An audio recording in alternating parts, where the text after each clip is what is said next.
Mykah, people are worried. Have you seen the hashtags out there? Hashtags in our Discord? Hashtag has the gun two ends jammed. Hashtag the gun is cocked. The gun is cocked. Hashtag has gun jumped the shark. You heard of this? That last one's a stupid hashtag. It's a stupid hashtag. There's hashtags going around. People aren't wanting James Gunn's Superman to succeed. We saw it this week. Not together. Me, Jasher Drake, and you. Mykah Drake. Hey, it's me. It's Mykah. Welcome to Podzilla, our monster movie podcast. Welcome to Podzilla, our monster movie podcast. And we're going to get into it. Has Gunn jumped the gun? Jump the gun? That's what it is. There's a lot of weird hashtags. Hashtag naked gun. Hashtag Liam Neeson and naked gun. People are really worried. People are loving Liam the Neeson. Snyder fans. People are super stoked for the naked gun. People are super stoked for after watching that trailer. Like my expectations have risen. The hype has peaked. Yeah. I'm eagerly awaiting, ready to go. I've got my schoolgirl outfit all set up. Everyone's doing these like gun hashtags, and you're just like, wow, people are showing up for the naked gun remake. Mykah, I actually still need to see the Police Academy. Police Academy is something different. No. Yeah. Naked Gun from Police Academy. Squad. Police Squad. Sorry, Police Squad. My bad. You need to see Police Academy 6? I need to see, yeah. What do you make of Actually, I do really want to apologize to Mykah, what do you make of the Zack Snyder fanboys? Have you been seeing them? I have. People were ruthless. People are still ruthless. I did not realize this, 10 years on since the Snyderverse started? Which is wild. Probably longer. It's probably been longer than 10 years. Oh my gosh. Was Man of Steel 2014? Surely it was like 2010 or something. 2013. More than 10 years. Yeah, 12 years on. I haven't seen a lot of stuff. I don't frequent a lot of social media. Instagram would probably be my main one, alongside of Reddit, maybe. I'm still on X. It's a mistake. Yeah, it is. But as bad as it is to say, the main basis of my knowledge about what's been happening is IGN comments. Which is the worst. It's the things I've seen in those trenches. Yeah. About Superman? About Superman. About the Snyder About cult? everything. There is not a single positive comment to be seen for yards. It is crazy. It's people coming out of nowhere and just wanting to see James Gunn's Superman fail because, man, we should be getting Zack Snyder's Justice League Part 2, which is crazy to me. It is crazy to me just how many people out there are so deluded into wanting something to fail so hard so they can get a version of something that the majority of people didn't really like. People weren't showing up for it, guys. Anyway, kind of crazy. Anyway, this is Podzilla. You might be asking yourself, why is Podzilla covering Superman? Guys, there is a kaiju in this film, and its name, Kaiju. Mr. Terrific has a table up on his 50 iPads made up of circles. Yeah. And it says kaiju. It says, this is a kaiju. So we can talk about Superman. Hey, we're going to talk about Superman. We're going to talk about all things kaiju, maybe our favorite character in Superman. But first off, Mykah, what have you been up to in the week since we recorded? It hasn't been weeks. It's been like 1 week. Yeah, it's been a week. A week. I've been mainly... About a week. Mainly... That's a throwback and a half. Yeah. Mainly busy watching seasons of the show Spaced. Yeah. The Right Stuff, guys. Oh, if you haven't listened to The Right Stuff, it's the other pod I do. Shameless branding. Yeah. With my good friend Ismail. It's a Podzilla and Real Latinos co-production. It is. Yeah. It's fantastic.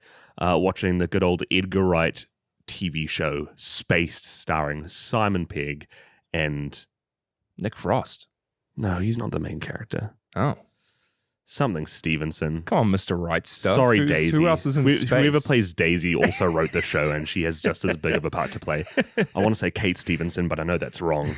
And I haven't been watching many movies, but I've been doing that while playing Balatro to pass the time.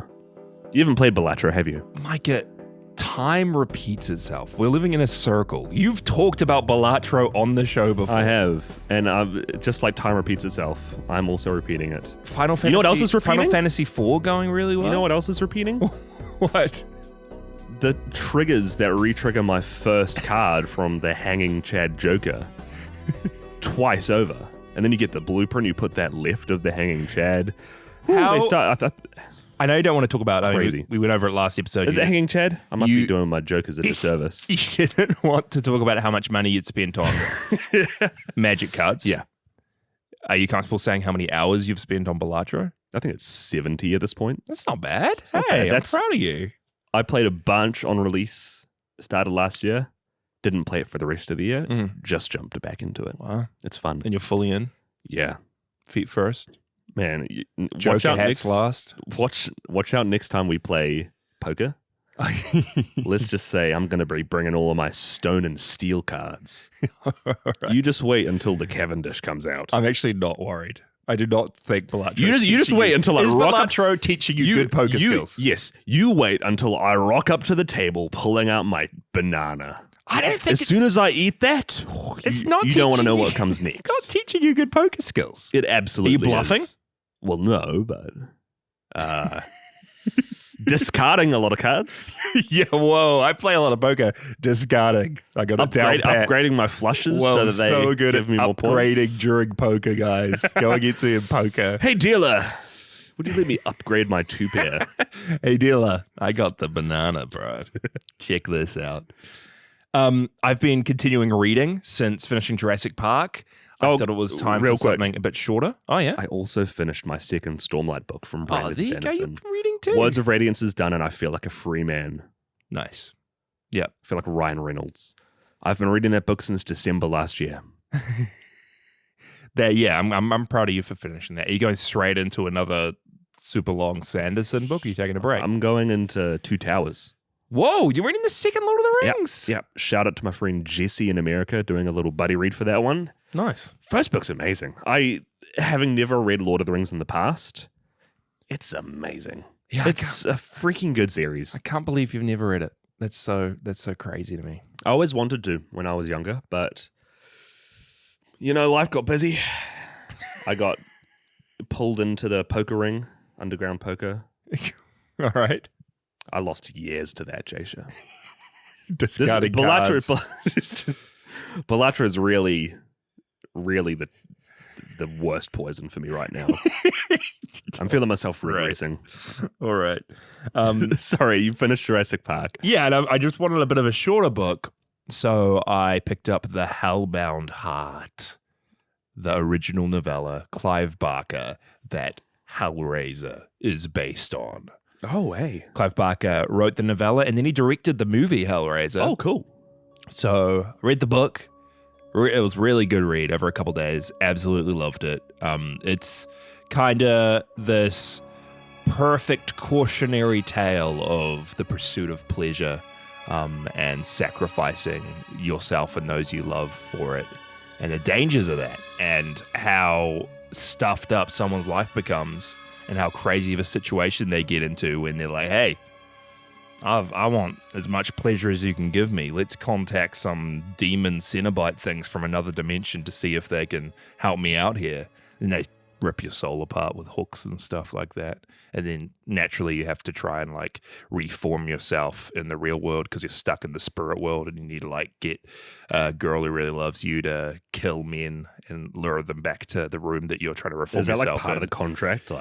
You need to get a girl who loves you to start killing men. Yeah, dude. The pursuit of pleasure. I'm telling you. Mykah, don't fall into that trap. Isn't this movie just about a guy with pins in his face? It's so funny because Pinhead's not even mentioned in the original book. There are other creatures and other Cenobites, but I don't think Pinhead's is that the version there. of demon? The Cenobites. They're not really demons. Dude, I got to get into the Clive Barker world because I don't know if you've heard of Weave World. Oh, and Magicka. That's what I call when I step into my wig closet. Mykah's Weave World. What's Weave World? He's got this real Stephen King-esque kind of connected sci-fi fantasy universe, and the Cenobites are a part of that. They're like a weird extraterrestrial organization, more of a cult. Cult of the Gash, I think they're called. Cult of the Gash is a good name. This is yet another Sanderson. It is akin to Sanderson, but Pinhead's not even a big part of the Hellbound Heart or Hellraiser, to be honest. But I think he's the part that becomes most popular in Hellraiser. Like everyone loved the iconography of a guy with pins in his head. Yeah. So subsequently, the Hellraiser sequels, and there are so many of them, they turn. The first one's like almost a psychological, real out there, real different kind of horror movie, and then it just turns into slasher movies with Pinhead. Yeah, that sounds about right. That sounds about right. But The Hellbound Heart, I really recommend it. It was a really spooky little read. Rewatched the movie. Didn't actually like it that much after reading the book. Book is way better here, at least for me. What rating did you give it? I gave it a 4 out of 5. The book? The movie. The movie, I gave it a 3 out of 5. Ooh. Still like it. We're slipping. Jasher. Yeah. Any news? We are getting an official Godzilla Lego set. Have we talked about that? No, we haven't. Yeah. The official Lego ideas. Hot take. Yeah. Or maybe I won't say this. Say it. I love that there's a Godzilla set coming out. Yep. I feel like the set is based more off the MonsterVerse design than anything else. Looks like it. I would have loved a different design first. Mykah hates the MonsterVerse. Write it Mykah down. hates Shout Godzilla. it from the rooftops. Kick him off of the pod. There's an open spot. Send in your audition tapes to pod@gmail.com. Yeah. Please. I really need another co-host. Mykah hates Godzilla. Apart from that, I don't know, man. You're asking me what news there's been? Yeah. Oh, actually, you know what news there is? What? Takahashi Yamazaki. My boy. Director of -1. My goat. My king. Oh, he's... my brother in arms. I'll die for that guy. Would I? His heels? Lads, send in podzillapod@gmail.com if you too would die for Takahashi Yamazaki. He ended up creating another Godzilla the Ride. Oh, I saw this. Some Mickey Godzilla? Something. But yeah, we have an official... You could call it an official mechaGodzilla design for the new -Goji, which ends up coming alongside the King Ghidorah iteration from the Ride as well. I can't help but feel this is just a ploy for Battleline to gain more relevance. Yeah, Battleline's 100% going to have that Mickey Godzilla skin within the month. For sure. Within the week, I bet. They're working those people hard over there. It might make me re-download it. Will I play any games of it? Probably not. But I will have it on my phone. Yeah. Mike, our Titan Chasers, Godzilla is called Titan Chasers Alliance, is popping off. We've got about 4 of us in there. I'm there too. Our bases. You're in there. Well, I'm in the Discord channel. You're not in our actual alliance. I have the game downloaded. I've opened it You haven't joined our alliance? I got a notification for it the other day that was like, it's been 30 days. We can't wait to see you again. And I'm like, yes, I can wait to see you again. I have to admit, I haven't opened it in weeks, and then I opened up the other day, and my base is like destroyed. P-fans, we need to rise up. The P-fan alliance. Yeah, not going well. I bet it was Frogurt. It was probably Frogurt. He needs to step up and protect our base. Come on, man. Should we get into it? Yeah, Superman, which was snuck into our box office giants theme. It snuck in, Jay. My brother in arms. You were the one who put it there. No. I don't know how it got here, but it's here, and its budget was $225 million on its first release day. It made $55 million back of that. Dang, that's crazy. So if it keeps that up, it'll make back its budget in no time and potentially soar even further. So it remains to be seen if Superman will become a box office giant. The Snyder fans out there are saying there's no way it's going to happen. I believe. I have hope. I saw Superman and I too have hope. Isn't it crazy how, regardless of how much movies make nowadays, they can be deemed a commercial failure if they don't make hundreds of millions of dollars? Yeah. Wild stuff. Before we started the episode proper, I wanted to hear a little recap from you, Jasher. Of Superman the movie? No. Our whole lives, we've been big Marvel fans. Yeah. We've been very open about this. DC has been a bit of a blind spot, at least for me. I wanted to hear what has been your history with, briefly DC as a whole, but with Superman. I feel like we didn't really love Man of Steel when we saw it when we were a bit younger, a decade plus ago. Have you had a Superman? Yeah, I mean, I grew up, I probably watched a whole lot of DC movies and shows, a lot more than Marvel in my early years. Marvel didn't really have many Nah. animated movies, eh? Nah, and they had shows that came out, but they weren't really as popular. Like I remember having a couple DVDs of the animated Superman show from, is it the 40s, 50s? No. Yeah. Yeah? The first one? Yeah, the real early yeah. one when there's like the gods, there's like a giant lizard, something that looked Godzilla-like, that he fights in one of the episodes. He goes up against a robot in one of the episodes. And I watched those DVDs to death. And then Saturday mornings was always like Batman animated series, Batman Brave and the Bold. A little bit. Jasher is a huge music meister head. Oh, the music meister. Neil Patrick Harris, my beloved. It's a death trap. Yeah, that was good. Brave and the Bold was good. And then also I watched a lot of the Justice League like animated show that I think incorporated the Batman animated series, Batman, and Superman was a big part of that. And then there were fringe shows as well, like good old Teen Titans. Yeah, I watched a lot of Teen Titans. The good iteration. The early, and not Teen Titans Go. Teen Titans Go is supposed to be pretty good. It's supposed to be pretty good, and they have a lot of crossovers with the OG Titans as well. Yeah, that's really funny. But then besides from that, like I watched the Richard Donner Superman films. Is that the OG? Yeah, Christopher Reeves as Superman. I grew up watching those. And I feel like we did read a few of the comics here and there. Yeah, and I picked up a few of the comics. But I think comics-wise, I was definitely more a Marvel boy. And then as the MCU kind of exploded while I was growing up, while we were growing up, I think I kind of leaned that way as opposed to Zack Snyder's takes. What about you? Kind of the same. Real soft spot for animated series, Batman. Bro, biggest Lego Batman. Yeah, see, I didn't play that. I made a little gaming blog when I was young. As my, you had your cryptids blog. Yeah, that's right. I made my gaming blog. I think I called it Yoshi Fan. Yoshi Fan gaming blog. First and one of two posts. Lego Batman the game. Was the other one Mod Nation Races? That's right. That is right. See, that was a day one. I'm surprised it didn't gain more popularity after his first couple posts.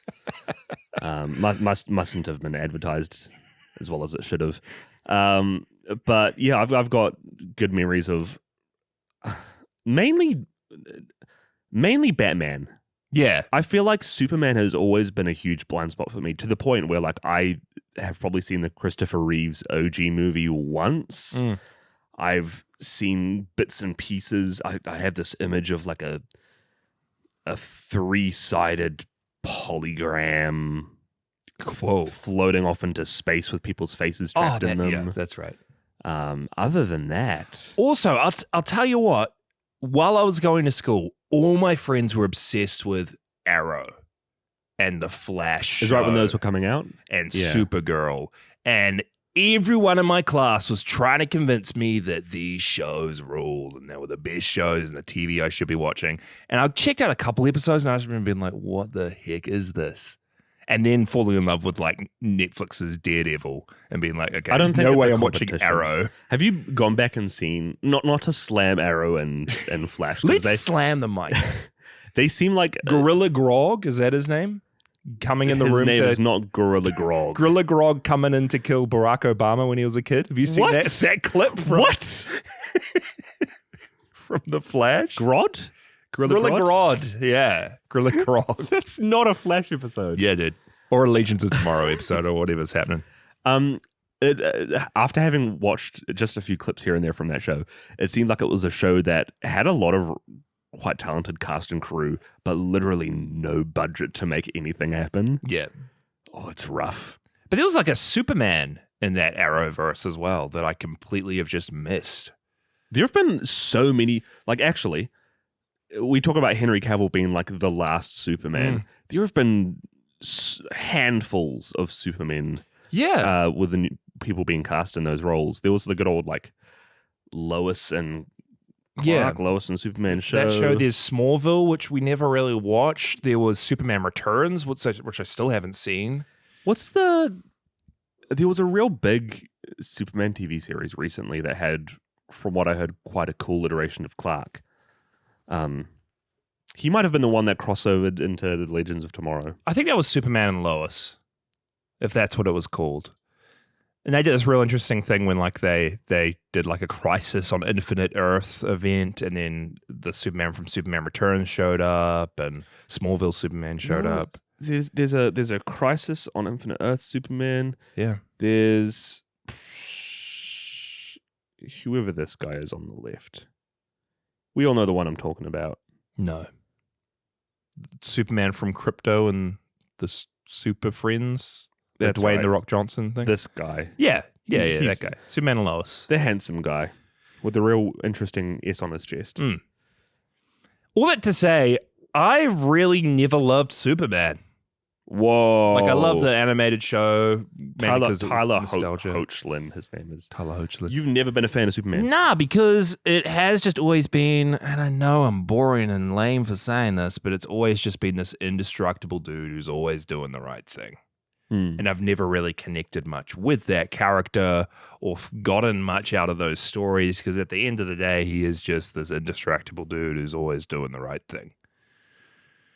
Yeah. Whereas I usually love like a bit darker, flawed characters. And I've never really found that with Superman. I'm sure there'll be a lot of comics and stuff where that's explored, but I will say as well, being huge Spider-Man fans, half of what made him so appealing as a comic and movie character was the fact that, yes, the superhero persona had struggles, but then Peter Parker on the side just had so many things that he was working through, whether that be girl problems trying to make rent, however many other things you can list off.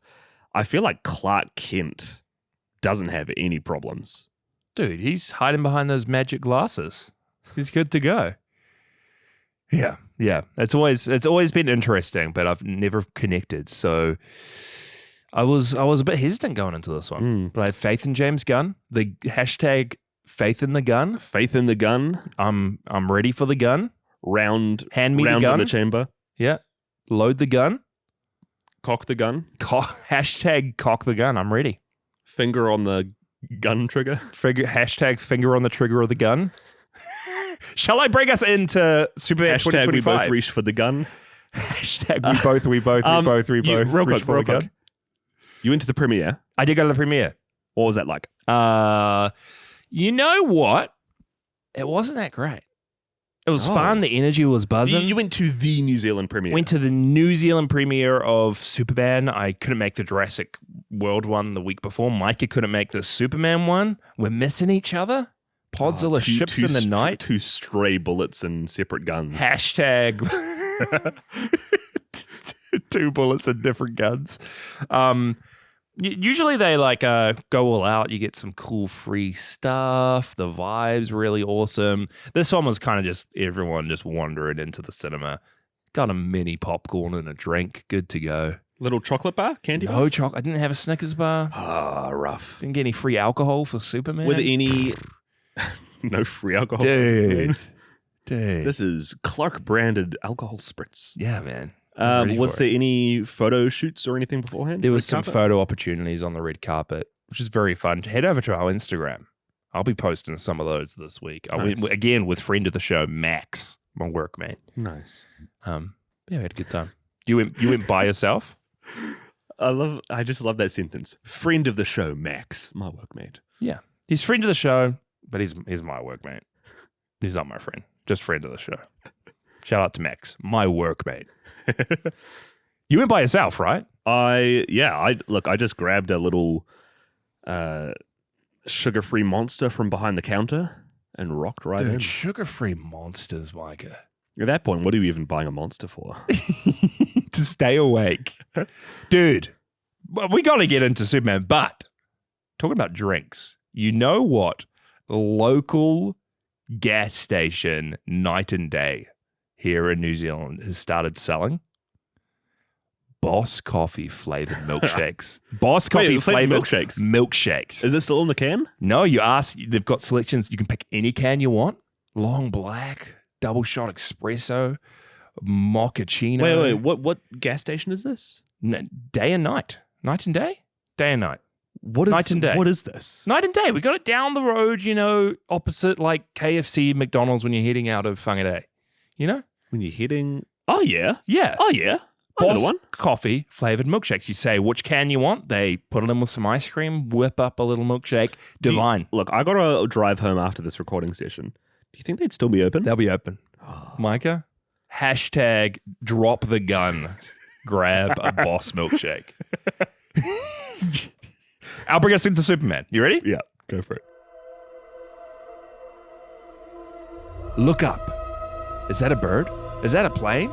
No. It's the Hammer of Baravia, Lex Luthor's latest bad guy creation, sent to discredit Superman and beat him to a pulp. Supes has been having a rough go of it lately, juggling superhero work with life as civilian Clark Kent, going straight with reporter Lois Lane, trying to do things the right way but being shown up by the Justice Gang, and trying to stop people from being killed only to have things blow up into a big political mess. When Superman discovers that his parents sent him from Krypton to Earth to rule over it and not actually help it as he believed, his life is upended and Lex Luthor traps him in an alternate dimension while he schemes to grow in fame and become ruler of his own little country. With the help of friends like Green Lantern, Hawkgirl, Mr. Terrific, Metamorpho, and the crew of the Daily Planet, and with a little bit of hope, Superman reclaims who he is, ends up saving the world, and shows that maybe it's his humanity that really makes him Superman. It makes him Superman. It makes him so Superman. Here we go. Superman 2025. Crazy plot. And I really like it that James Gunn decided to chuck us into this already. This isn't an origin story. No, it's a fleshed out world. We're meeting Superman in like the middle of his story pretty much. He's already going steady with Lois Lane. She already knows his identity. The Justice Gang, like an iteration of the Justice League, are already around and Superman already knows them. Lex Luthor's already like he's doing evil billionaire stuff. Luthor Corp's already up, and yeah, it's a well-established world already. It's crazy established. And to me, it feels like a comic book, right? That you're just jumping in and you're seeing all aspects of this world. You're getting heaps of characters from it. And I like that. It feels fresh. I remember being insanely skeptical after watching like the most recent trailers for this, I believe. Yeah. Specifically because you have shots of Clark and Lois intertwined with shots of Lois. Shots of Clark and Lois intertwined. Superman. Plastic Man. Intertwined with shots of Lois like piloting this space jet alien rocket ship thing. And I'm like, man, this movie in classic Gunn fashion, #classic Gunn fashion, is gonna like go from 0 to 10 so quickly in terms of how the plot is progressing. I didn't expect the world to be as established, like you said, as it was. It felt so refreshing to have Lois and Clark not have to go through the classic, now superhero movie cliche of how do I hide my identity? Yeah. How is this going to ruin the relationship? Because it inevitably does. And I think one of the first scenes that I really, really loved was right at the start. We have this really long scene of Lois interviewing Superman. And I just loved how it didn't feel like they needed to rush through the plot at all. Yeah. Like they sit in that room for at least a good 10 minutes. And I'm like, oh, it really gave the movie some time to breathe. Add all of the superheroes and supervillains already in the world to that, and it just makes sense. It feels like a comic. Yeah, and I was wary of it too because they went so hard on the promotion, like the whole Justice Gang. Like so Guy Gardner, Mr. Terrific. Like so many people are in this movie. So many villains. He's going up against a guy called Ultraman. We'll get into it. Yeah, how many villains?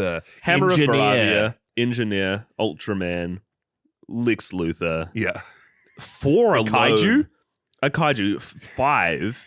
seems insane for a first movie of a superhero franchise. Yeah, and the amount of heroes and the amount of supporting cast at like the Daily Planet and stuff, and I was just like, how is this actually going to make a coherent Superman story? And I was shocked that it really did. But I mean, I love James Gunn. Like I've watched a lot of his earlier stuff, Slither, Super, and I really love that. And then I'm a big fan of the Guardians trilogy, Guardians 3 specifically. I really, really loved. The Suicide Squad was really, really good. I haven't come away from anything James Gunn yet and been sorely disappointed. Yeah. And yet I always like start off whenever I see a trailer or promotion for some of his stuff. You're always skeptical, right? But he really pulled through on this one for me. And just like you were saying, that scene where Lois is interviewing Clark Kent, but he's in his like Superman persona. That made me instantly fall for this version of Superman, where you realize that he's like he's indestructible, but he's way out of his depth. He's trying to do the right thing, but he's constantly making the wrong decision. They somehow gave Clark Kent or Superman a really emotional and a really human. I guess that's the point of the movie, especially in the later act.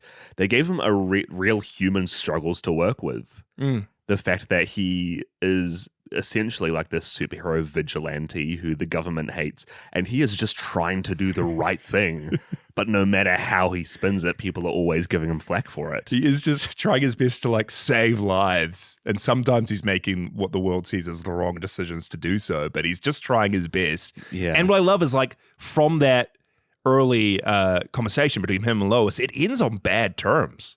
Like their relationship is real rocky as well. Lois is like, I knew this would never work out. Yeah. And that's a real stinger in their relationship for a good half of the movie. So it's like instantly Superman, this guy who's stuffing up, whose relationship's not even going well. Yeah. But who's like trying his best to live up to this message from his parents that he replays for himself whenever he can so that he can remember why he's been sent here. And he's got this message from his parents he only has a segment of when they're saying, help the people here. Help the people here, Superman. Or what do they call him? Kal-El? That's his name. Kal-El. Kal-El, no. Kal-El, no. And enough champagne to fill the Nile. Dude, get out of here, Snyderverse, man. I'm so happy. So real quick, do you think Gal Gadot has had a good acting movie? She's pretty good in No. Sorry, she's okay in the Fast and Furious movies. Oh yeah, she's okay. I'll need to watch those someday. But yeah, it's the thrust for the part where the plot shifts is Lex and his goons managed to unlock the second part, the corrupted part of the file from his parents, where it goes on from being like, Kal-El, save the people of Earth, they need your help, to they are very weak-minded, you can rule over them, get those out of your way that you'll have trouble with ruling over, start a harem, or whatever they say. Yeah. Start a harem full of the people on Earth. And it feels like one of those plot points that could so easily be like, oh, well, this is just Lex Luthor trying to spin it and turn it against Superman so the world hates him. But the movie sticks with it, and it's one of the craziest shifts from the original Superman canon is that his parents did want him to become ruler of Earth. Yeah. Which is a crazy change. Mm-hmm. And I didn't think they were going to stick with it, but I'm so glad they did. You're nodding. You're smiling. No, I 100% agree. Again, I felt like a lot of people would really hate this. Yeah, I really loved it because it became more of a story. This whole Superman film is like, at its core, it's Superman who is alien, but he ends up inhabiting and embodying like the best things about humanity.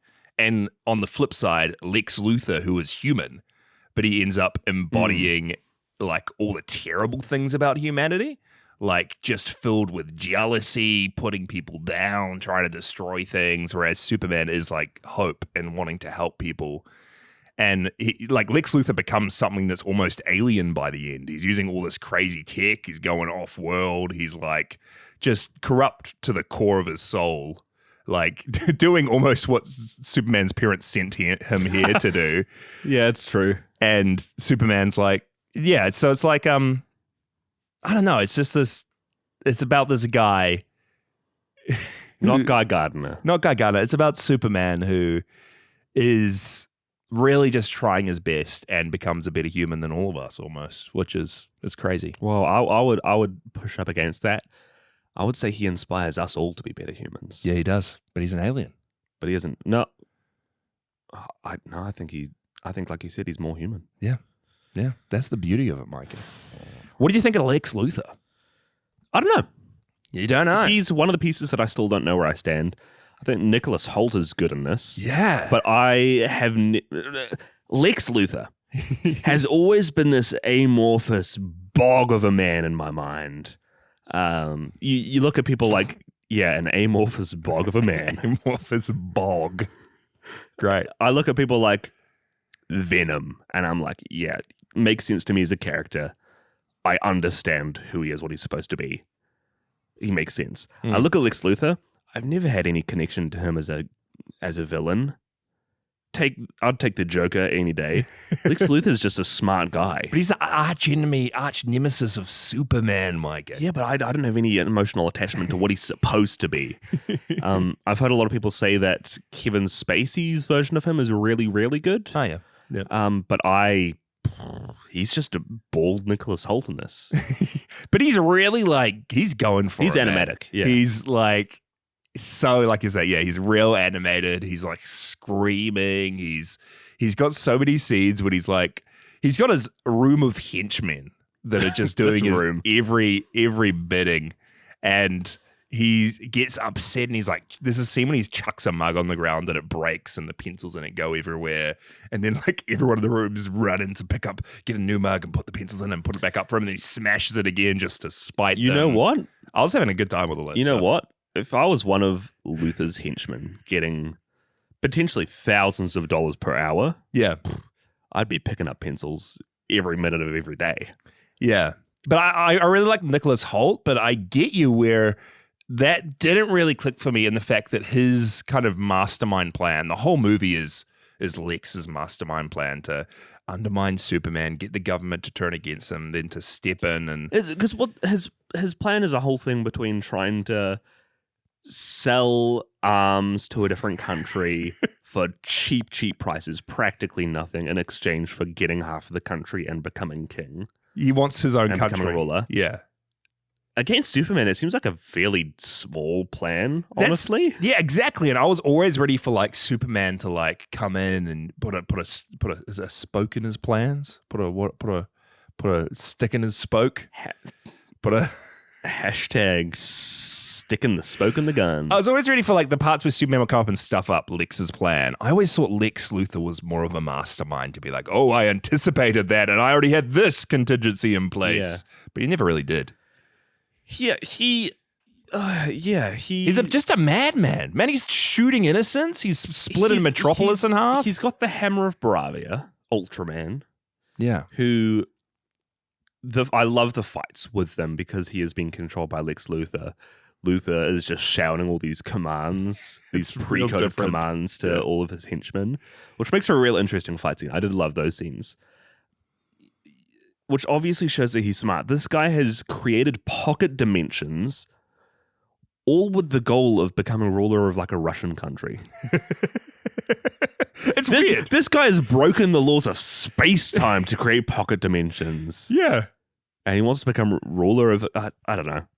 And I was looking at it. I was expecting it to be a little bit more grand. Yeah, but I'm looking at it as maybe this is like young, inexperienced Luthor, and of course, this is the start of like a big new, the new DC cinematic universe. So maybe he is going to come back and be a bit more like skilled and have grander plans and grow up a little. Have you heard of the spin-offs that they've already announced they're wanting to try and make? I know that Supergirl is coming out. I think Supergirl's coming out. There's a Lanterns show with there's a Lanterns show. Kyle Chandler. Guy, Nathan Fillion released something recently that was like, I have said the F word more times for Lanterns than I have in my entire acting career. Really? So it's going to be like R-rated show to the extreme, which is so wild for Lanterns. I think I like it. But they've announced that they want to try and make a potentially Mr. Terrific spinoff. Cool. As well as a Jimmy Olsen spinoff. Yeah, that's so funny.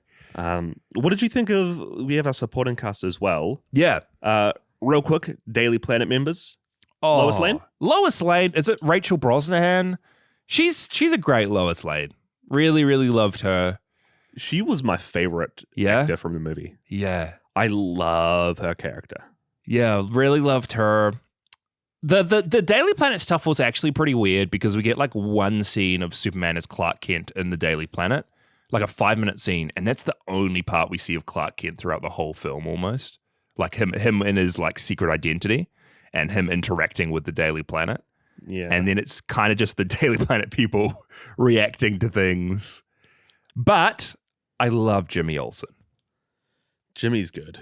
Skylar, what's his name? Skylar Gazondo?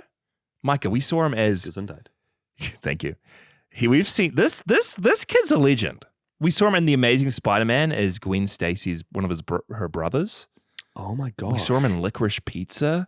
He pops up. Wait. Who was he in Licorice Pizza? He's like this real spoiled child actor who's oh my gosh popping up around the place.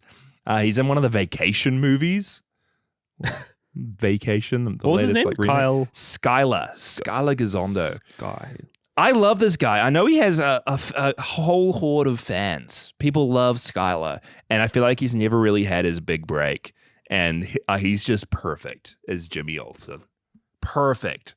I love his whole side plot with Eve. This whole side plot where he's got Lex Luthor's girlfriend who actually like loves Jimmy Olsen, not Lex Luthor. And she's like ridiculously hot, and he just hates her so much. Yeah, good stuff there. Yeah, he was really, really funny. So I'd love some more of him. And you know what I'm disappointed at? Yeah? The rest of the Daily Planet cast. Yeah. I feel like none of them got their chance to shine. And there was that. We have another girl who has a few chats with Lois. Don't know her name. No. We have the head chief. Perry White. Perry. He's all right. Yeah. You have what seems like the dude who writes the sports column. Yeah, who's a fan of Superman. He's got a little Superman pin. And then you have another black dude who never gets any chance to shine, but he's with them when they go into space on their ship. Yeah. The Daily Planet stuff was super undercooked for me. And I would have loved to see Clark Kent in that environment more. Heck, I would have loved to see Perry White just be like, wait, it's the end of the world. Where is Clark Kent? Like they don't even. That's all Jasher needs. There's days when the world's in jeopardy. There's the world getting split in half. Clark Kent's gone, and none of them are just like crazy. But yeah, I'd love a spinoff of Mr. Terrific as well. He was my favorite member of the Justice Gang. Nice. He's cool. I haven't seen much Mr. Terrific. I don't even think I was aware of this like character before seeing stuff for this movie. When I saw the screenshots of Mr. Terrific, I instantly thought he was one of the villains of the movie. Yeah. Because who wears a T over their face? Yeah, crazy costume. I liked him. He was really great. funny. And he's this tech genius. I love the scene where he's so advanced in so many areas. He's sorting out like the interdimensional portals and stuff. And then the gag of he hasn't sorted out like his garage door, and it's just the slowest door opening. You love those scenes. I love those little going back laughs. to Jurassic World and the Mint. Dude, you love those scenes that just eke out everything they can. I like stupid stuff. Stupid jokes. Stupider the better. Makes me laugh. Yeah, and then what do you think of Hawk Girl? She's all right. She's screaming. I feel like I really liked the actress of her, but they didn't give her as Hawk Girl a lot to work with. Man, she's a member of the Justice Gang. She straight up kills a foreign president. Yeah, she's not beholden to any moral code. She just drops that guy. Hey, no one saw it. She's not liable. It feels weird that for the Justice Gang you have Mr. Terrific, who seems he's up there. Yeah, he's a good guy. He's a good guy. He fits. He's got the know-how. Yeah, you got Guy Gardner. Mm-hmm. He hasn't got the know-how, but he's got the the ring and the bowl cut to go with it. And then you have Fillion's Hawkgirl, who great. has a mace and can fly. Yeah. But they can all fly. So, I don't know. She feels like a bit of a weird pick for this movie. The whole Justice Gang idea is very strange because it seems like they're saving the Justice League to eventually be something that happens in this universe. So the Justice Gang's maybe the first little step in that direction. But it is strange 3 characters to just chuck out there. But they were all very fun. I think it was a smart idea to make them kind of very, very supporting lesser known DC heroes. And I guess it makes sense as well having the Justice Gang made up of 3 characters who really aren't major members of the Justice League in any incarnation. Yeah. Bar Green Lantern, but we all know how there can be many different Green Lanterns. Because there's 3, this is Guy Gardner, there's John Stewart, and then there is Hal Jordan. Yeah. And I think Guy Gardner is maybe the lesser known of the 3. So it makes sense they're introducing this guy and then they're going to eventually lead into the other 2. Regardless, Nathan plays him real well. He's great. He's this real douchey guy. Big douchebag. Nathan describes him as a character who, if you really need one of the heroes of the one of the heroes of the Lantern Corps, and you get assigned Guy Gardner, you're like, oh man, why'd it have to be him? But if you need some real shady stuff done, you might go for Guy. I mainly like him. You know what I didn't like? Yeah. The scene at the end where he uses his ring and the projections come out of the ground to smash people. Yeah. It's just the middle finger over and over again. That was fun. That was stupid, silly fun. But for the Justice Gang? Dude. Imagine being a little boy nearly being gunned down by armies and you see this dude just giving the middle finger. Yeah, I didn't actually like that scene because that's the big trailer moment when the little kid's putting up the flag. Superman. And waiting for his hero to come and save him. In this movie, Superman doesn't even come. No. It feels like it's going to be the big payoff that Superman's going to find a way to stop Luthor and save this kid.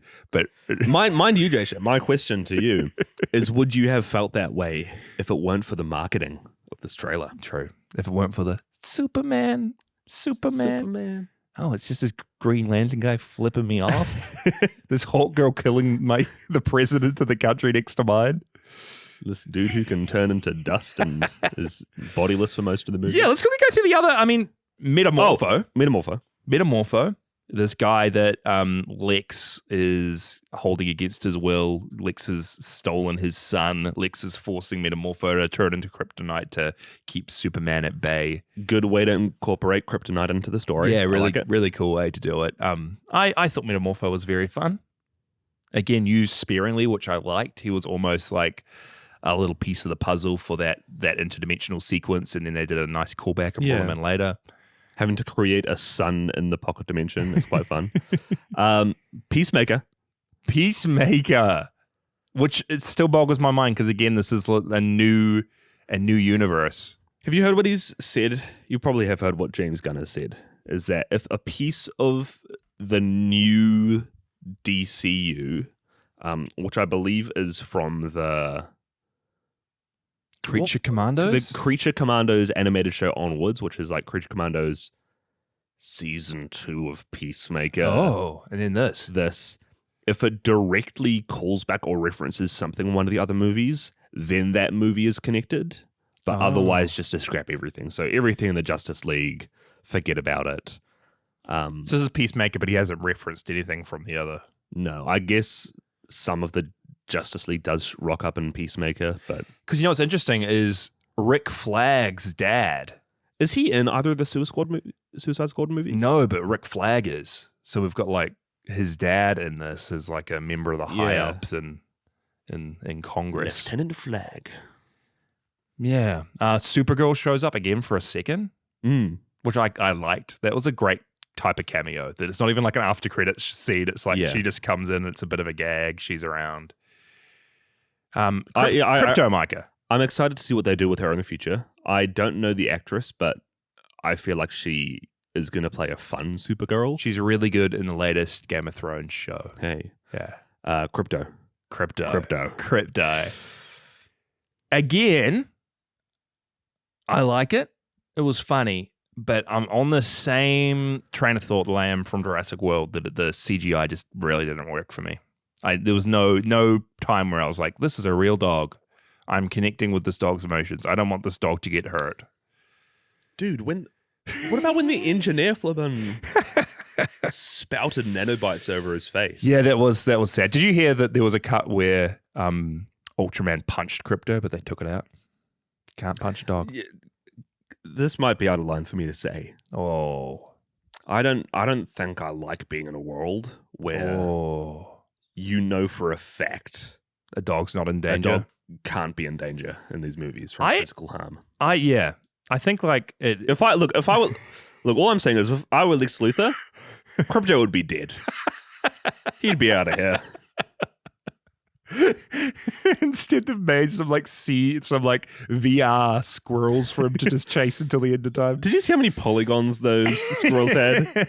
This is Lex Luthor we're talking about. He could have at least made them 4K. It's a super hot spin-off. Yeah. But like the whole cast and all these characters, I actually... Wait, super hot. Yeah. It's great. Super hot. Super hot. I think the characters they chose for this actually was really great. Engineer? Ultraman revealed to be a clone of Superman. I thought it was Brendan Fraser for a second. Young Brendan Fraser is Ultraman. This is where the Snyder cult was like, man, Henry Cavill's secretly going to be Ultraman. It's going to be unmasked to be Henry Cavill. That would be pretty cool. That would have been crazy. I kind of like I'm not a big fan of the villain in a superhero movies, just like a different version of the same superhero.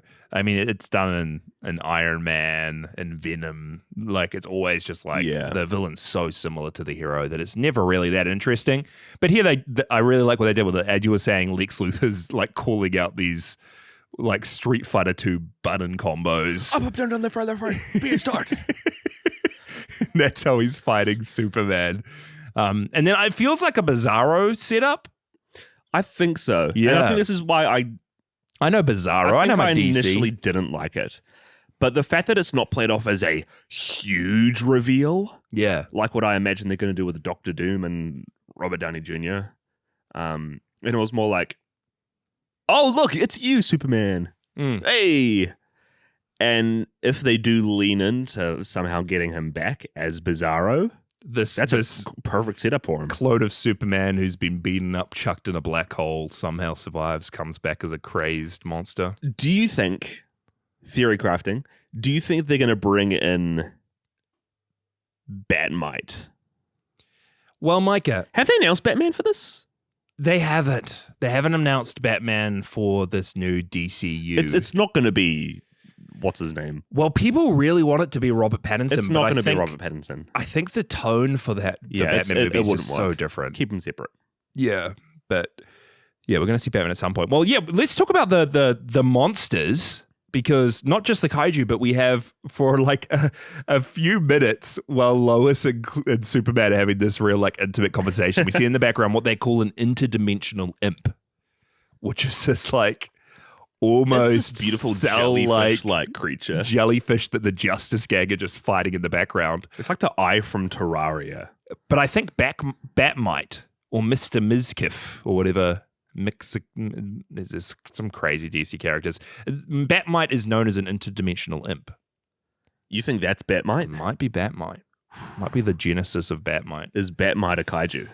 The interdimensional imp is... I'd say that's a big monster, floating jellyfish through the city. What do you think of the whole kaiju segment? Superman versus kaiju. It's all right. I wasn't awed by it. This tiny little baby monster, super cute, running through the city, eventually grows to kaiju size. Now this is a question that, as Podzilla, we have to officially answer. Yeah. We're professionals. Take a character from pop culture, Grogu. Let's take Grogu. Can we not take Grogu? Let's take Grogu. Can we? Grogu, cute little guy. Yay, Grogu. If he grew to the size of this guy, is he a kaiju? If his name was Kaiju. This thing's name is Kaiju. This is the kaiju, Mykah. This is the super bad villain kaiju. I'll take it. It is as big as a kaiju. This is the sequence where the Justice Gang are first introduced, and Superman's going up against the kaiju, and he's like, "Oh, I need to find out a way to keep this thing alive, and we can study it, and maybe somehow look after it real peacefully one day." And the Justice Gang just come up and rip it to shreds and poke its eyes out and kill it. Literally put bombs in his stomach. It's rough. Did you have a favorite sequence from this movie, or favorite scene? I loved the classic James Gunn-esque scene where Mr. Terrific and Lois Lane are about to go through the interdimensional portal, and Mr. Terrific chucks Lois in a force field, and he's just going at it with all of Lex Luthor's henchmen on the beach while music is blaring. And we're not seeing it's it like shot. The only needle drop in the movie, I believe. The only big one. But it's not shot traditionally. We're seeing it from like Lois's perspective, as she's watching what's happening outside the force field, and we're kind of 360ing around her.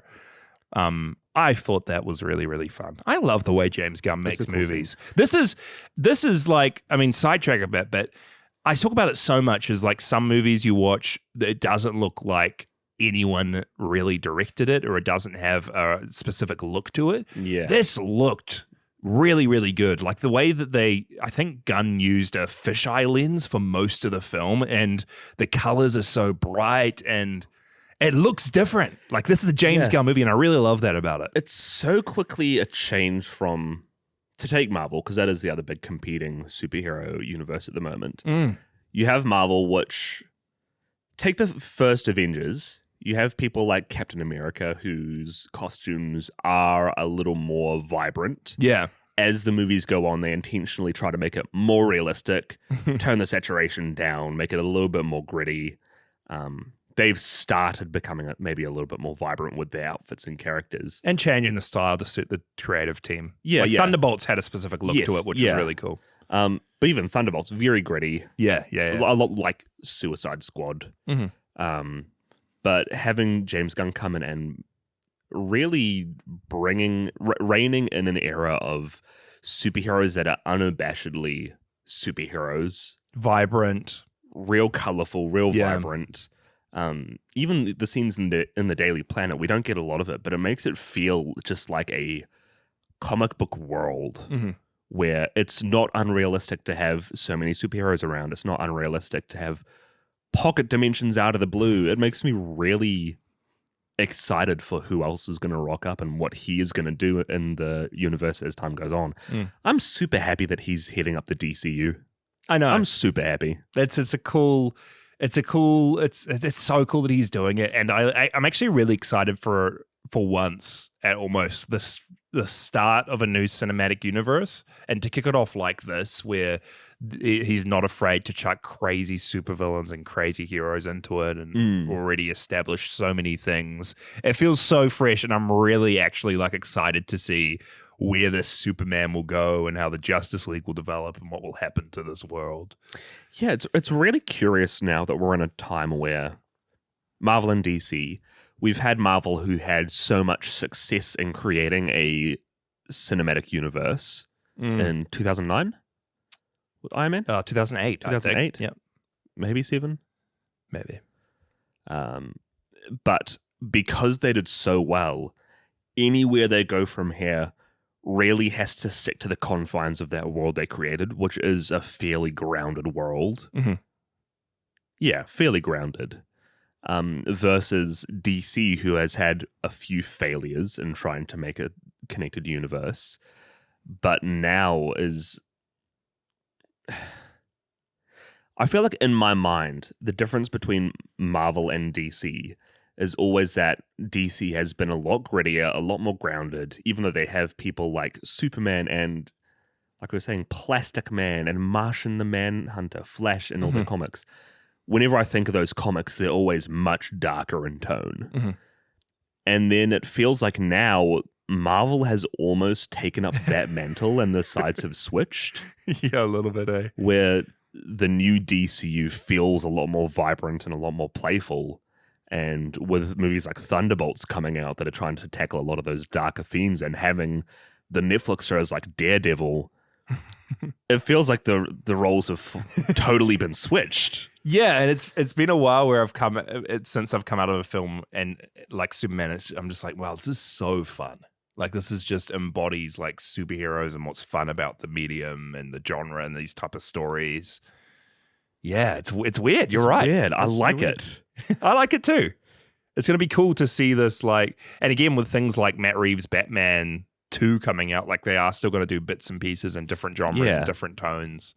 I almost wish that they gave Marvel the opportunity to do more like Matt Reeves' Batman. More Marvel movies that weren't beholden to the MCU. Yeah, completely different takes and universes. Yeah, and give me that Edgar Wright Ant-Man. Just do it. Rest in peace. Well, did you have a favorite sequence from Superman? I love that first Lois Lane scene. Yeah. I was really tearing up when they ended up bringing Superman back to the Kent family home. Yeah, what a scene! We get a very small sequence of Ma and Pa Kent. I don't know their names. Early on, where Grand Mammy Kent is trying to use a phone and like she's shouting at it, talking to Clark on the phone. But Superman has been poisoned from kryptonite and is really sick and ends up having a real down moment. Just trying to take some time to think about what the heck he's doing at the Kent family home. And he has this conversation with his dad. And I feel like whatever you expect Superman's parents to be, this isn't really the iteration of them that you would first see in your head. No. Because they do just feel like normal parents. Yeah. Yeah. A little bit awkward. Really, who love you a bit too much. Who plays the dad in the OG? I don't know the dad in the OG, but Kevin Costner plays it in Man of Steel. Kevin Costner is the one I think has been Pa Kent for me. And going from that to this dude who's I don't know who he is, but having like the most uplifting, like heart-to-heart conversation with really good fatherly advice just coming from this guy who's so clearly trying to just be a dad. It was really heartwarming to me. I'm sobbing in the cinema. I'm in the third row. There's no one in the 3 rows ahead of me. Yeah, man. Seats behind me are filled up. Oh, dude. The amount of people sitting at the back of the cinema. It's crazy, man. We need it. Something needs to change. Yeah, I love that scene. And I love like when Lois takes him home and then sees his room and realizes there's a band that Superman like has, he sings like the best pop music, the Crab Joys or something. Yeah, the something Crab Joys. They're made for the movie. Yeah. But they have like their theme song as one of the credit songs. Yeah. It's a good song. But I love that like Lois, that's when she realizes that like he's been talking up this band and this music and he actually like grew up with it. And like Superman is just like us. He's got nostalgia. He's got biases. He's got this home that's very like, he's got a real loving, like normal home. But he's grown up just like us and he acts just like us. I think it makes sense in the movie as well because they have a conversation after Superman's parents' video and the translation of it gets leaked about how he's supposed to rule the earth. And even though Lois says that she never doubted his intentions for a second, you get to that scene and it's like she finally has 100% assurance that he is just a dude trying to do good. Yeah, it's nice. I like it. It's really nice. And again, their relationship, like they're not perfect. Lois, Clark, they're human. This is one of my favorite superhero relationships on film. Is Superman the best superhero? Whoa. What did you think? The big scene we haven't talked about is the like within the pocket universe portal where they're escaping from prison and they like have to fly back through the portal, but he's getting dragged down and pulled towards the black hole and he's having to save a kid, get crypto out of there.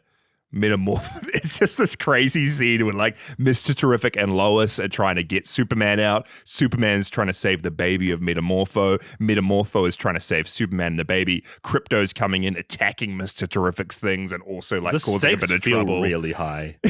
And the whole pocket dimension has this aesthetic to it of like everywhere's dull rainbow colors. Everything's made out of bismuth. I love the look of it. Yeah. It's cool. And then the fact that they do get out of there, but then the third act is that pocket dimension breaking loose and swallowing up all of Metropolis. Crazy, right? Crazy. Crazy stuff. Oh, man. Yeah. What do you think of it? It was cool. I think the stakes were pretty cool as well when, like you're saying, where the Superman trying to save a baby? it's just so much going on. And seeing Luther's like true colors come out when he is just murdering innocents. And he has just the scene with him doing Russian roulette on that one dude. Yeah. He brings out the gun. He's doing Russian roulette. He shoots this random bystander once. Yeah. And the bullet doesn't go off, so he reloads the chamber, is in the middle of a spiel, does it again, and kills the dude's second bullet. And I love that. You always expect that the first two, rule of threes, right? Like, it's going to be at least the third one that doesn't, where the bullet shoots off. And even Lex Luthor's like, oh, that was a lot sooner than I intended to. Like, funnily enough, that was a brutal scene, and it did really well just showcasing how malevolent he is. Yeah, and just this whole dimension where anyone he disagrees with or doesn't like, he just like ships them off and sticks them away where he doesn't have to think about them. It just showed like how inhuman he really is. Has the ex-girlfriend ballerina. They do a real good job of contrasting the two, where Superman is an alien trying to come to Earth and be a human, and Lex Luthor hates aliens. Like, he's got a vendetta against Superman, but ends up becoming, like you said, the worst out of everybody on the planet. Yeah, I kind of like what they were going for that. Do you have any like trivia, Mykah? Any little bits and pieces? Do I have any trivia? Jasher, let me pull up IMDb. Sorry, Mykah, I shouldn't have said, do you have any trivia? Does IMDb have any trivia? IMDb have any trivia for me? Christopher Reeve's son is in the movie as a TV news reporter. Oh, cool. That's really cool. It's fun. James Gunn has talked about the fact that the death of his father was a real big inspiration for this movie.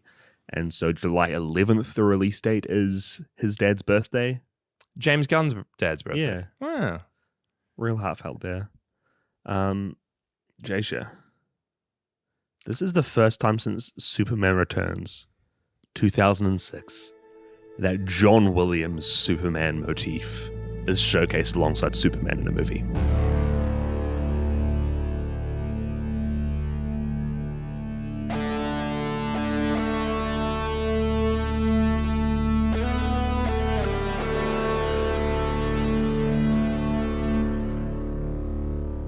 It's a good theme.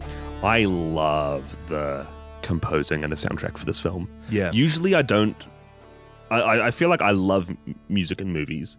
I don't listen to albums or scores of movies. And usually when I'm watching a movie, that's the one aspect that always flies right past me. Yeah. Both arms out. But I'm watching this movie and I'm taking it in. Yeah. And those moments with the interdimensional imp in the background, I'm taking in those dulcet harmonies, those tones. Yeah. Say more music stuff. Yeah, man, the leitmotifs. That melody right there.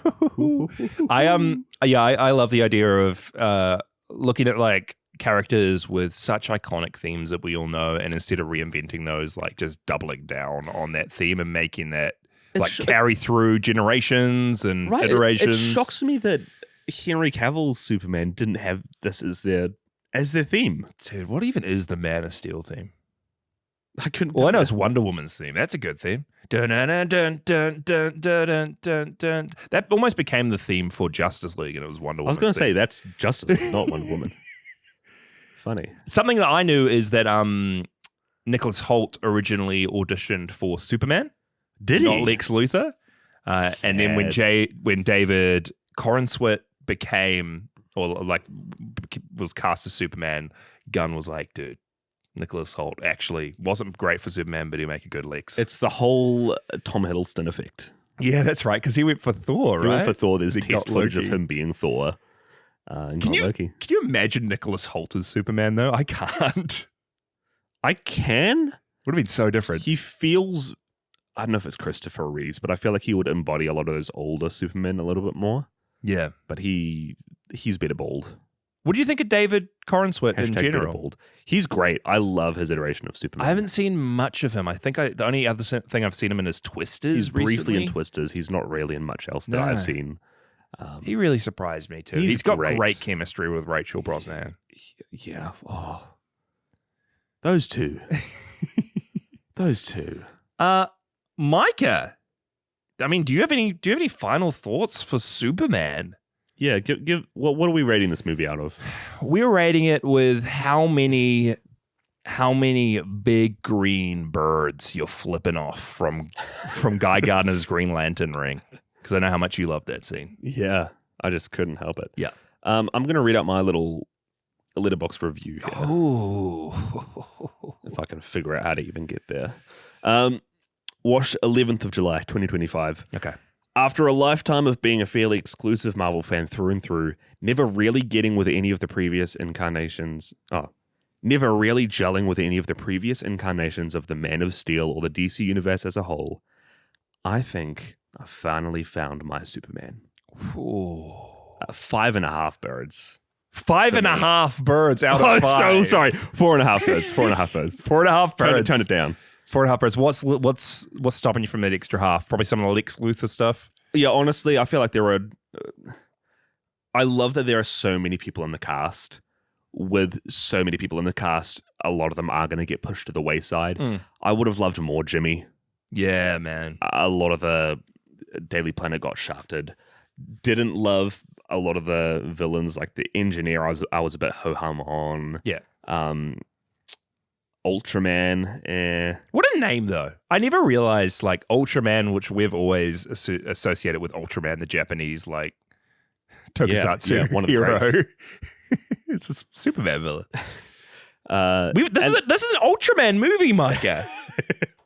A lot of connections. Superman. A lot of connections. That's why Ultraman's red. Yeah.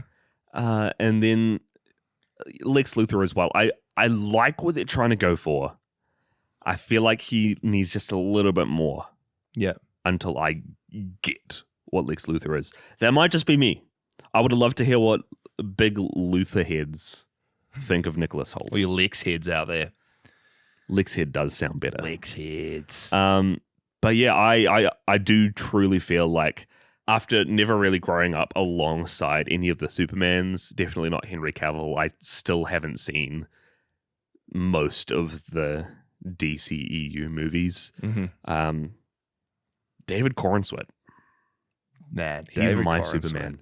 There's a scene in the movie where he flies back from the Kent family home, and that interdimensional rift is making its way through Metropolis, and there's the sequence of the lady in her car trying to cross the huge bridge, while the tower behind her is falling onto her. Superman tries to hold it up. She ends up making it out from underneath. Building falls on Superman, and then, like, in this huge cloud of dust, you see Superman rise up. And I was crying at that point. I'm like, he's my symbol of hope. Superman. Yeah, I even loved, like, I know a lot of people online hated it because they're like, man, Superman would be in more control of his emotions than that. When he goes and faces Lex and he's like rampaging when he realizes that Lex took crypto. And he's like destroying Lex's office, and like Lex is gloating over him and saying little comments into his coffee cup, and Superman's just really upset. Like, I actually love that. Like, I can see how people wouldn't really associate that kind of reaction to Superman, but it just showed how real and how human he really is. You have messy. You have those two opposing ideals of Superman. One being the infallible human who never does anything wrong. Yeah. And in doing everything right is the symbol that we should all aspire to be. And then you have the opposite, which they're definitely doing with this, which is here is a alien human who has so many troubles. And like what we see in a lot of other great superheroes, such as Spider-Man, it's a dude who has a lot of problems. And pressure. And so much pressure. So many emotions and so much weight on his shoulders, but regardless is trying his best anyway. And I feel like in the current climate of so many people like in our modern world of jobs being so hard to get and so many different pressures of life in a digital age where we're supposed to be comparing ourselves to literally everybody else that crosses our feed. This definitely fits along with at least what I see we should be doing as humans, which is just trying our best anyway. Yeah. Regardless of all that pressure. Dude, I love it. I'll chuck it back at you. How many birds are you flipping off? Not how many green birds are you flipping. How many birds are you flipping off? How many birds am I just How many green normally? birds are you flipping off? How many green birds am I flipping off? I'm just going through a bit of my my little popcorn notes here. Bradley Cooper as Superman's dad. Yeah, that's cool. I like that. What have I seen his mother off? I don't know. She was familiar to me as well. Maybe something else James Gunn has done. Yeah, I like Bradley Cooper there. I thought the whole like warring countries, these two Middle Eastern countries at war with one another, was just very strange with the whole like Israel-Palestine thing going on. It was just a strange inclusion to chuck that in the movie and then just be like, here it is. Wink, wink, nod, nod. I don't know. It's just a bit weird. I don't know. Ultraman. It's good to see Ultraman. It's good to see Ultraman. It's good to see Ultraman. I'm a big Ultraman fan. Yeah, I really loved as well that the movie rounds off and finishes with him changing the message he's constantly hearing in his Fortress of Solitude to not the one from his Planets from Krypton, but the like home videos of him with his parents here on Earth. Mm. It was just a very perfect little ending and a great arc for Superman throughout this film to start off in one place when he's like proud of where he's come from and trying to live up to those ideals, and with all this pressure that his parents have placed on him and the world has placed on him, to at the end this guy who's constantly stuffed up, made some bad decisions, been put in prison by the government, had the world almost turn against him, but still trying to do the right thing. And having like his parents still believe in him, having his close friends and family really backing him up, and against all odds, choosing to just try and save lives and be hopeful in the face of adversity. And like at the end, like being proud of his humanity. And I don't know, it's just a really cool arc. And just like you, I came out of this just feeling so hopeful. It just felt so fresh, so fun. Different way than I've ever seen Superman before. And I really just haven't come out of like a superhero movie or a movie in general in the longest time just with as big a smile on my face as I had with Superman. I think so too, yeah. So I'm going to flip off 4 green birds out of 5. Hey. It didn't get up to how much I loved Guardians of the Galaxy Volume 3, but I still really, really enjoyed this. And again, I just love how this world's already so full of other heroes and villains and creatures. It feels like a comic book. Yeah. It feels more comic book than any other superhero movie I've seen, just of random people popping up out of nowhere, little team-ups. Yeah, especially that scene with Supergirl at the end. Like, you can totally see that just being a little gag at the end of a comic. For sure. And it's really interesting that you mentioned Guardians 3, because we all now have such a close connection with the Guardians cast after 3 Guardians movies, 2 Avengers movies, Thor movie, Thor, flippin' Christmas specials. What if? What if? And the fact that we're getting strong, and in my case, like even stronger emotions out of the first. Yeah. The first in what is hopefully a line of many movies with these characters. I'm expectant and I'm hopeful. I'm really looking forward to the DCU. Podzilla's really hopeful. We're full of hope right now. Full of hope right now. Hashtag shot by the gun, full of hope. Hashtag gunning for hope. Gunning for hope.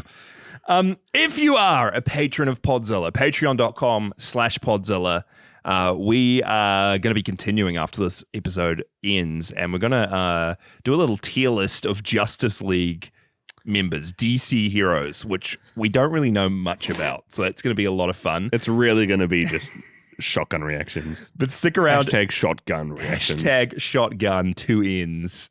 Stick around if you're a patron. I just wanted to shout out our Odo Island patrons real quickly, Mykah. Go for it. Connor, Frogurt, G. Kira, Nerkles, Michael, Rich, Jacob, Sean, Ron, Matt, JBSpino, and JB Mason, who joined us this week. Jasher, there are 2 JBs. We got 2 JBs. All we need now is the Bieber himself.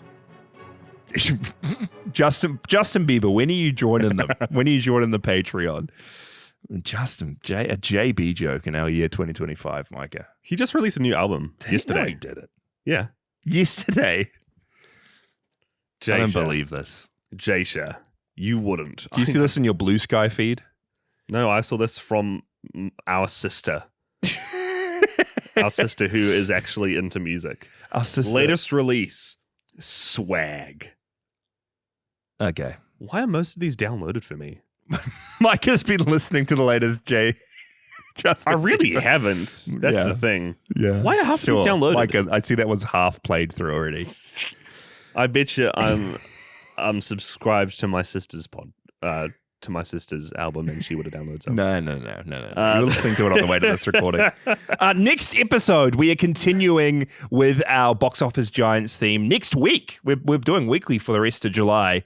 We will be back with Mighty Morphin Power Rangers, the movie from 1995. This is one of the films that tied for our Patreon vote for this theme. What is the world coming to?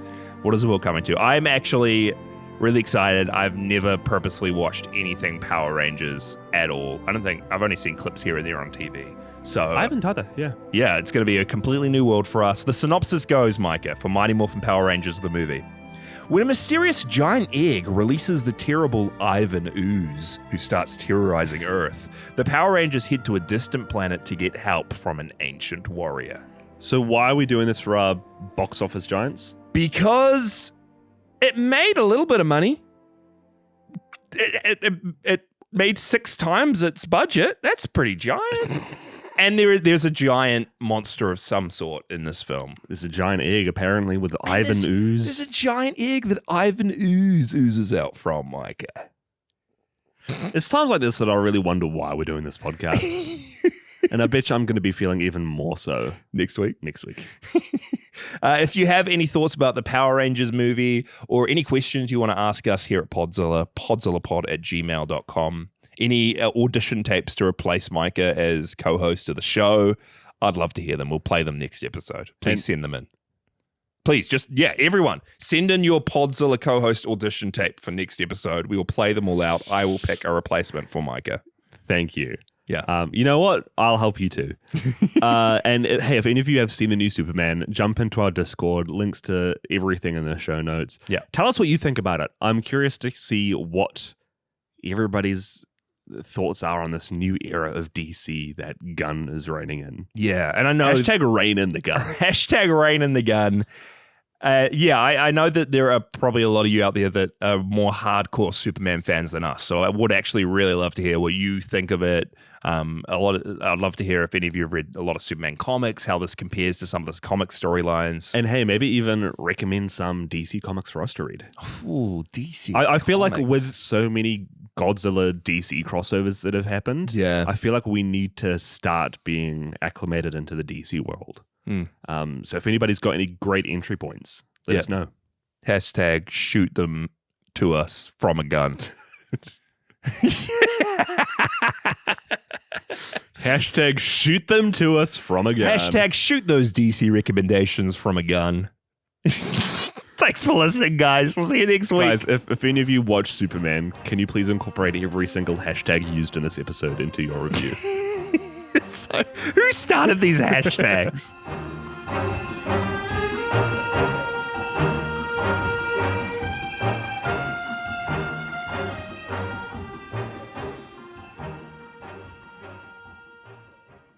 Can you give me the Superman melody real quick? The iconic theme? You can put this at the end of the episode. I don't think you know the melody for it.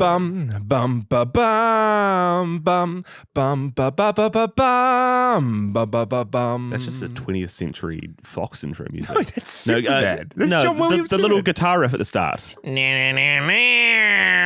before that. What do you mean? The one that is like... Bow, bow, bow.